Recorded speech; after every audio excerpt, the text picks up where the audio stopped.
This episode from the life of Sherlock Holmes will be transmitted to our men and women overseas by short wave and through the worldwide facilities of the Armed Forces Radio Service.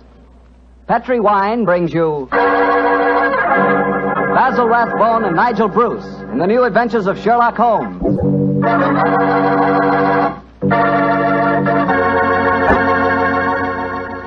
The Petri family, the family that took time to bring you good wine, invite you to listen to Dr. Watson tell us another exciting adventure he shared with his old friend, that master detective, Sherlock Holmes. And as for me, well, I'd like to tell you that a time like right now is the perfect time for a glass of Petri California port.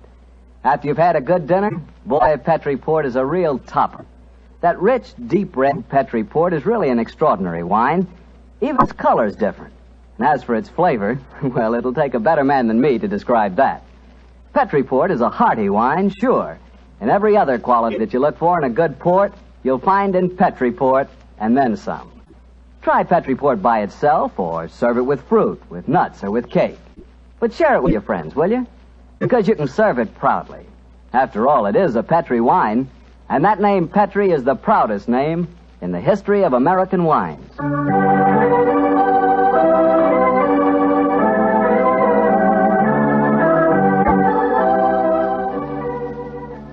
And now let's visit our old friend and host, Dr. Watson. Good evening, Mr. Bartell. Good evening, Doctor. Settle yourself down and get your pipe going. Thanks.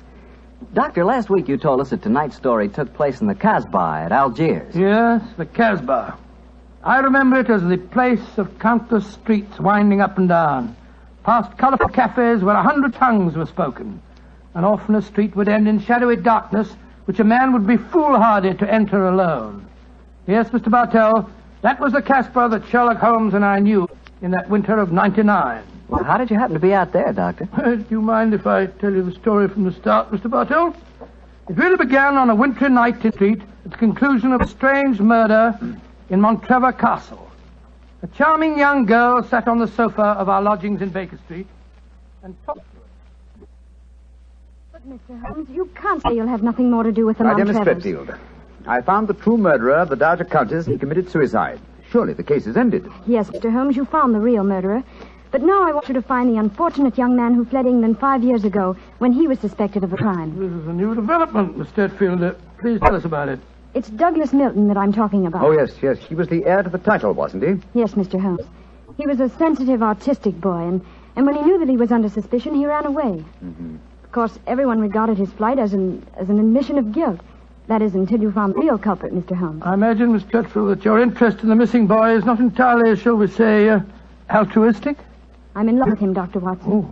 We were engaged to be married when he ran away. Mr. Holmes, you've got to find him. He must know that his name has been cleared and that he's inherited the title. Miss Fretfield, have you any direct news, any letter from your fiancé since he left 5 years ago? None. Any clues as to his hiding place? Only this. It's a painting I received anonymously a year after he had left. Oh. It was sent from a forwarding address in London. Here it is, Mr. Holmes. Thank you. Small painting. Very good one, too, I say. Yes. His splendid sense of composition and his use of color is unusually brilliant. You recognize this painting as the work of your fiancé, Miss Fretfield? I'm certain of it. Yes. Wonderful use of color. Observe the delicate shadings of that sunset and the brilliant green of the oasis. This scene is extraordinarily reminiscent of the desert in North Africa. Yes, that's what made me say I was certain he'd gone abroad, Mr. Holmes. But why should he go to North Africa? A good place, Watson, for an Englishman who imagines himself to be escaping justice. Remember, the Foreign Legion is stationed there. You think he might have joined the Legion, Mr. Holmes? It would seem logical. No questions are asked of those who join it, and its colorful obscurity might easily appeal to a young fellow in trouble. Hello. What is it, Holmes?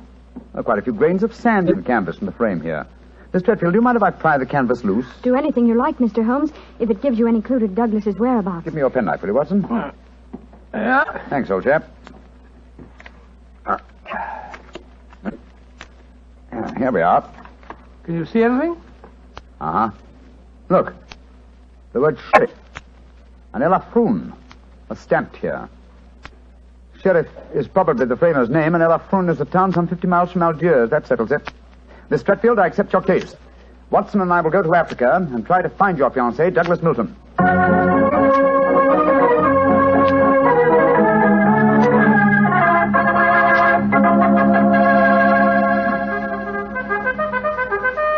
Monsieur Sherlock Holmes and Dr. Watson. I have heard of you so often, but I never thought I should see you here at the headquarters of the Foreign Legion. What can I do for you, gentlemen? Well, Colonel Brisson, I'm trying to trace an Englishman who has been missing during the past 4 years. I have reason to believe that he might have joined the Legion. Yeah, I shall look in my records. Let me see. 4 years ago would be 1895. If Sherlock Holmes is tracking him, then I suppose he was in trouble in his own country. If he was in trouble, he might easily have come to us. We ask no questions. 97, 96, 95. In that year, 3 young Englishmen joined us. One of them died of dysentery 2 years ago in Cedar Raji. One of them deserted 18 months ago, and we have been unable to trace him. The third is my adjutant, who brought you into my office just now. And he is, I would say, about 3 inches shorter than Douglas Milton. And men do not shrink the Foreign Legion, eh, Colonel? They do not, Monsieur Holmes. And the fellow who deserted must be our man. Unless it's the one who died of dysentery. Colonel de Brisson, how would you advise us to set about trying to find a deserter? Monsieur Holmes, there's only one place in Algeria where a man can hide from the Foreign Legion and remain hidden. Oh, and what's that place?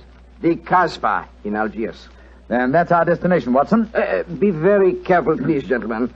The Casbah is a place where the law is exiled. The police have no jurisdiction there. The only rule is that of strength, violence, and trickery. We shall be very cautious, I assure you. Goodbye, Colonel de Brisson, and thank you for your help.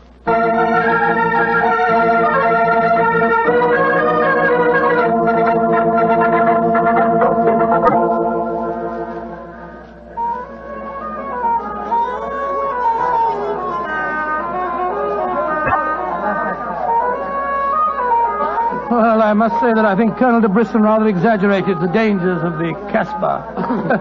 I suppose you're going to tell me this cafe is the headquarters for a dope smuggling ring or white slaving or something. Its ramifications are even more extensive than those you've mentioned. You're joking, Holmes. I assure you I'm not, old fellow. What? My old friend Duhamel is chief of police Algiers. When I told him our mission, he advised me to come here.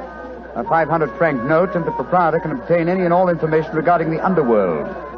For as little as 200 francs can arrange a murder. So that gives you some idea of the relative values of the Casbah. Good Lord, then you've already spoken to the proprietor? Oh, yes, a charming, scoundrelly fellow by the name of Rafi.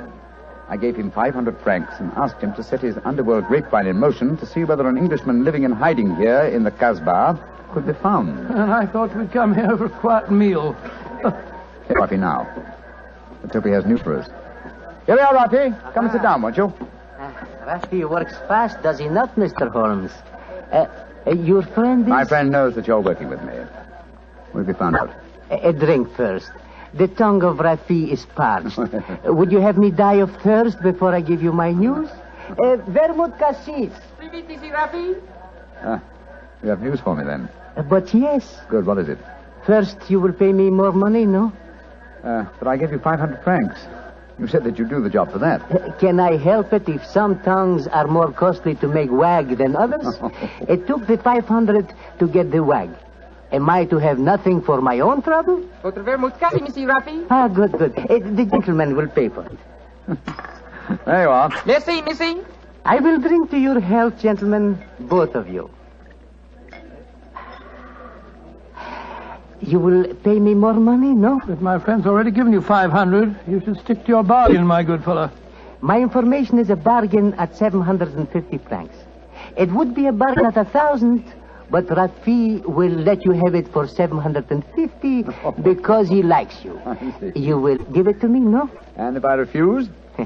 Then you get no information, and perhaps I spread news in the Casbah that makes it uncomfortable for you gentlemen to be there. Wait, Scott, this is blackmail. I get the money, no? You're a scoundrel, Rafi. Of course I am a scoundrel. Here's your money. And information? There is an Englishman hiding here in the Casbah. I do not know his name, but he is tall and fair-haired. I cannot tell you where he lives, but if you go to the Cafe of 1,000 Sighs, you will find a girl who sings there. A girl who sings like a nightingale. Her name is Aisha, and she can lead you to your Englishman. A girl named Aisha, in the Cafe of 1,000 Sighs. That is right. I would suggest that you go there in disguise. 2 well-dressed Englishmen might find themselves in trouble. For a small fee, say 200 francs, I will escort you there myself. Thank you, yes. I think we can manage by ourselves, Rafi. Oh, if your business is concluded quickly and time weighs heavy on your hands, Rafi can take you to some places of rare interest. Dancing girls that wither one's eyeballs with their beauty. For 500 francs, gentlemen... Thank you, Rafi, thank you. I have a feeling the time will not weigh heavily on our hands. Good night. You work too hard, gentlemen. You should learn how to play. Good night. On my soul, I think that fellow's the biggest blackguard I ever met. I quite agree, old chap, but he is amusing. By the way, Holmes, don't you think that when this case is finished, we might have a time on our hands? Oh, Watson, you're incorrigible. But I think... Watson. What is it? The man sitting over in the corner by himself. Oh, Joe, yes, his face seems familiar. We've seen him before somewhere. Of course we have. His name is Oliver Leeming. We met him at the inquest on the Mantrella case. So we did. Now, what on earth do you suppose he's doing here in the Casbah? Not on a holiday, I'm sure. Mr. Oliver Leeming, if you recall, is a cousin of Douglas Milton's, the man we're searching for. If Milton were ever declared legally dead, Mr. Leeming over there would inherit the title. It looks to me as if we're not the only people in the Casbah who are searching for the missing heir. That's true, old fellow. Come on, let's go and talk to the gentleman.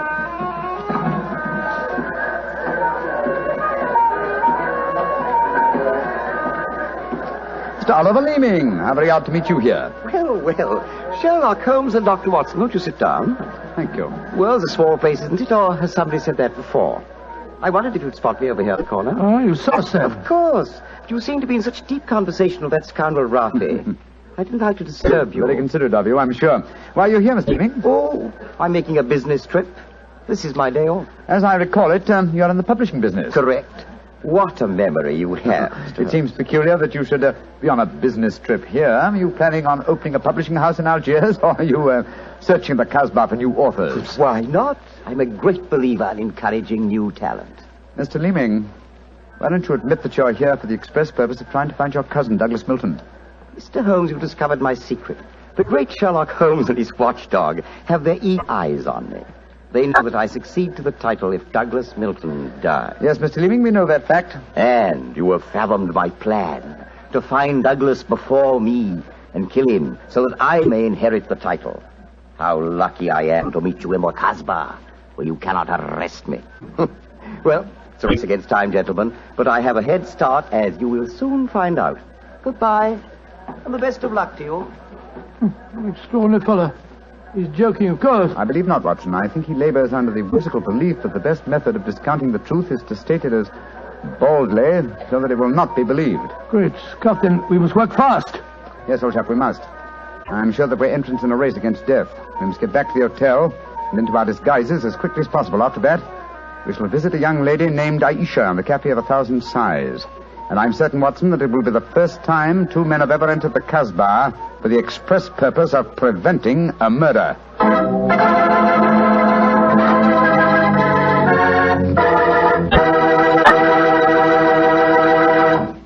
We'll hear the rest of Dr. Watson's story in just about a second, which gives me time to remind you that if you like the flavor of big, plump, juicy Muscat grapes, you'll love the flavor of Petri California Muscatel. What a wine. Petri Muscatel is the perfect after-dinner wine. It looks good, smells better than it looks, and when it comes to the taste department, well, you never tasted anything like it. For a really good wine, remember first Petri, then Muscatel. Petri Muscatel. Well, Doctor, I can hardly wait to hear what happened next. You, Sherlock Holmes, went back to the hotel, I suppose. Yes, Mr. Hotel. Holmes quickly adopted the disguise of an Arab guide, while I assumed the role of a tourist. And we started off on our search. Outside the Cafe of 1,000 Sighs, we met with a rude shock. Good Lord. It's the fellow we met in the cafe. Yes, Oliver Leeming, with a knife between his shoulders. He's dead, Holmes. Shouldn't we get into touch with the police? What can they do? Remember, there is no law on the Casbah. In any case, this man is beyond our help. Our job is to protect the living. Come on, old fellow. Let's go to the Cafe of 1,000 Sighs and find this girl, Aisha. The girl, Rafi says, sings like a nightingale. Como un oiseau qui chante Je l'appelle ma petite bourgeoise, ma tonquéquille, ma tonquéquille, ma tonquinoise. Il y en a d'autres qui me font le doux yeux, mais c'est elle que j'aime le mieux.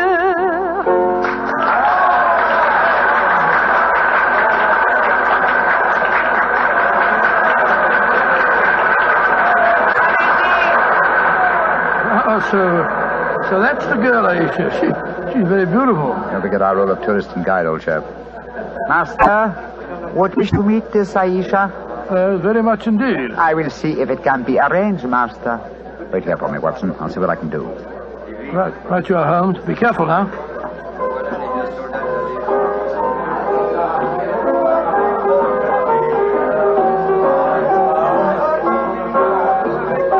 Mademoiselle Aisha? What you want, greasy one? There is an Englishman at the table over there. He wishes to talk to Aisha. Which one is he? The man who sits at the table in the corner. He is very rich, Aisha, and he admires you a great deal. He told me to give you this 500-franc note. So? Very well. You may bring him to my rooms. The door is at top of the way, to the right. Good, Aisha. I fetch him. I shall be waiting.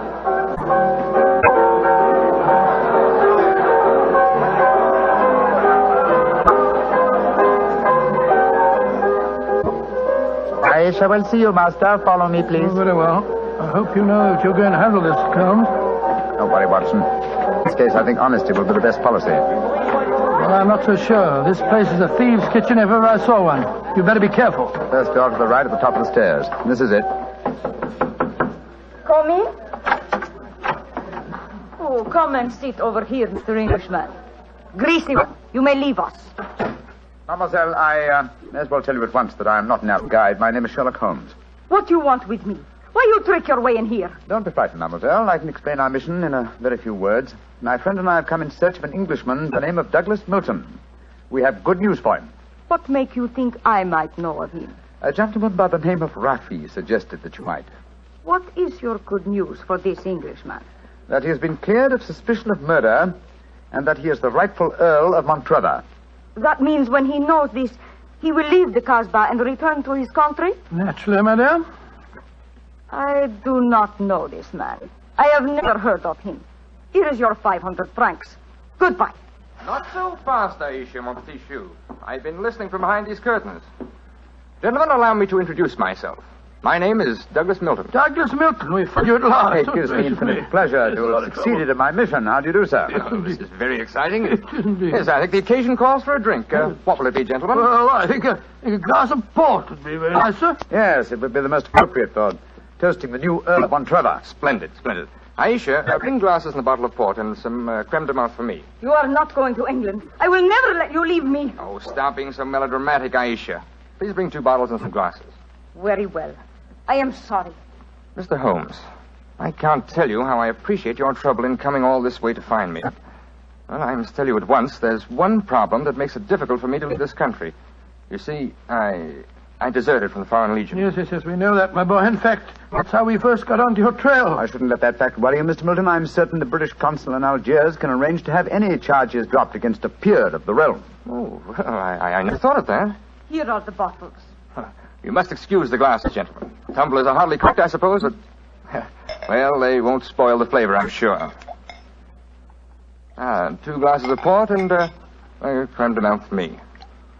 Only 3 glasses, Aisha? Bring a glass for yourself. I do not wish to drink. And I insist that you do. Bring a glass, Aisha. Why should I drink if you are leaving? Mr. Milton, do you know Oliver Leeming? Of course, he's my cousin. Yes, he came here half an hour ago and threatened me. Did you also know that he's lying dead in the street? Murdered? Well, yes, I did. If we went in the Casbah, I wouldn't tell you this, but Aisha stabbed him. She followed him when he left here. He killed him and then slipped back just in time to sing us a few moments ago.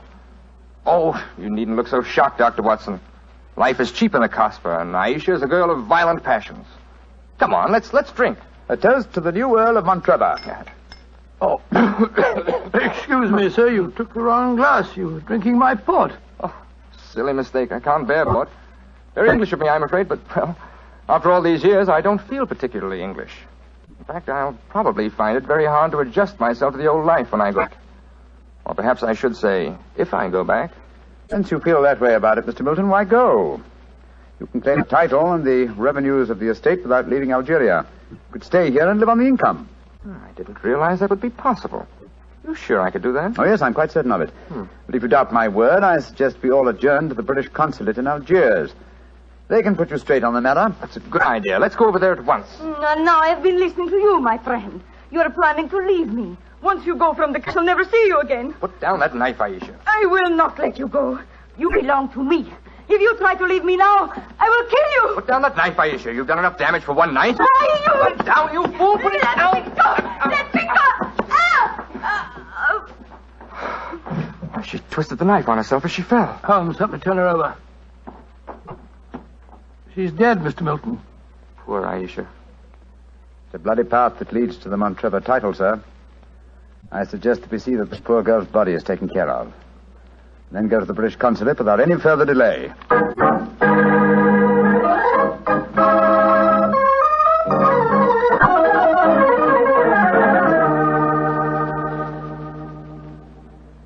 Now that we're at the consulate, Mr. Milton, I suggest that you swear on oath that you are Douglas Milton, heir to the Montrevor estate. This gentleman is a commissioner of oaths. Then we can go in and see the consul. Very well. Now, raise the right hand, please, and repeat after me. I hereby solemnly swear that I am Douglas Milton, the missing heir to the Montrevor estate. I hereby swear that I am Douglas Milton, missing heir to the Montrevor estate. Thank you, sir. And now, if you'll sign the statement here, these gentlemen can witness it. There you are. Thank you, sir. And now, if you gentlemen will sign. Yes, certainly. Thank you, gentlemen. The document is now legal. Splendid. Now let's go over and see the consul. Not yet, my friend. Watson, this man is not Douglas Milton. What the devil are you talking about? There is no law in the Casbah, sir, so you cannot be punished for the 2 murders you committed there. But now that your avarice has tempted you here to Algiers, where you've been foolish enough to sign a false statement, I think we can at least settle you very nicely for desertion, false impersonation, forgery, and perjury. What do you mean? The story should be obvious, old fellow. Oliver Leeming did track down the deserter. Recognition was uncertain after so many years, but at least it gave this gentleman the idea of impersonating the real Douglas Milton, a friend of his. You have a lively imagination, Mr. Holmes. The real Douglas Milton died of dysentery 2 years ago in Sidi El Raj. As soon as the idea of impersonating Milton was born, Leeming had to die. Your theories are very interesting, but you haven't a shred of proof. I say that I'm Douglas Milton. How are you going to prove otherwise? Very simply, my dear sir. Douglas Milton was a painter. A painter who excelled in the use of vivid colors. You, sir, suffer from the quite common malady of red-green color blindness. Less than an hour ago, you mistook a glass of port, which is red, for a glass of creme de menthe, which is green. I knew at once that you were an imposter. You're cleverer than I thought you were, Holmes. Goodbye. Here, come back. No, Watson. Don't go after him. But we can't let him escape, Holmes. Don't worry, old chap. He won't escape. I sent a message to Colonel de... If you go to the window, I think you'll find that the consulate is being watched. The Legion has a long memory for desertion. I don't think he'll get very far. They got him, Holmes. Shot him as he was trying to run away. A just death for him. He lived a life of violence and treachery, Watson. It's only fitting that he should die in the same manner.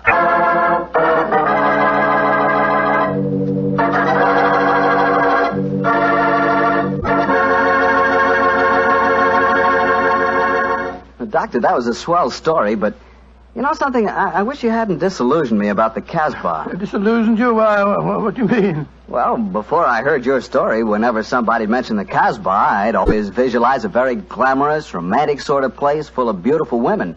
Every one of them a ringer for Hedy Lamarr. No. Yep.